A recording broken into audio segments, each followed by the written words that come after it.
Année 1940, alors que la France subit la pire défaite militaire de son histoire, le pays entre dans la longue nuit de l'occupation. J'invite tous les Français. Pourtant, depuis Londres, une voix s'élève pour rassembler les énergies et maintenir la France dans la lutte. Dans les villes et les campagnes, des hommes et des femmes refusent l'abandon. La résistance naît de ces multiples actes individuels, du plus anodin au plus téméraire. Elle est plurielle et multiforme, intérieure et extérieure. Elle est faite de patriotisme, de courage et d'espérance. En 1943, la guerre est devenue mondiale. La résistance, elle, s'est étoffée malgré la répression impitoyable qu'elle subit. Les premiers succès alliés, les premières victoires françaises, les premières défaites allemandes alimentent l'espoir. Les maquis se développent, attirent une part croissante de jeunes Français qui refusent le travail obligatoire au service de l'occupant. Il faut structurer ses volontés, il faut canaliser ses réseaux, il faut regrouper ses mouvements, unifier la résistance. Depuis Londres, on en comprend l'intérêt et on s'y emploie. Des liens sont établis, des émissaires sont envoyés. Cette unification a un nom. Jean Moulin.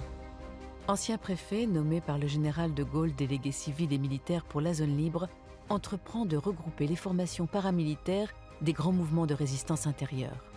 Ainsi naît l'armée secrète, placée sous les ordres du général Delestraint. Le 20 mars 1943, Jean Moulin, de retour en France, est chargé de parachever l'union des mouvements. L'efficacité de la résistance, tout comme la légitimité du général de Gaulle auprès des Alliés, en dépendent largement.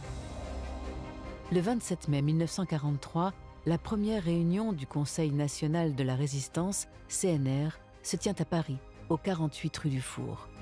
Composée de représentants des grands mouvements de résistance, des syndicats dissous et des partis politiques hostiles au régime de Vichy, sa représentativité est indéniable. Dirigé par Jean Moulin, le CNR coordonne dorénavant les différents mouvements de la résistance intérieure française.